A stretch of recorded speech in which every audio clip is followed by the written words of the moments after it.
Most people that know me know that I go by Thor, and I play Thor for children's charities. I dress up in the Marvel character suit. Having an electric truck named the Lightning, I figure is just the perfect vehicle for the God of Thunder.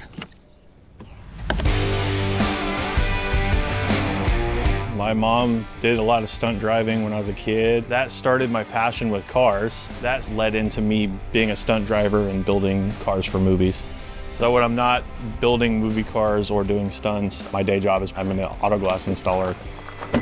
So we were, evaluating the cost of the fuel for the year and maintenance, oil changes, things of that nature. And then somebody said, hey, why don't you guys check out electric vehicles? I was like, the Lightning looks pretty cool, man. Like, that's still a truck.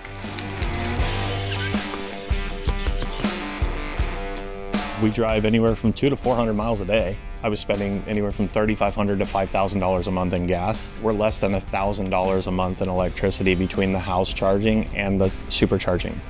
And I haven't done any maintenance to the vehicle other than changing the tires and topping off the windshield washer fluid. It's a no-brainer.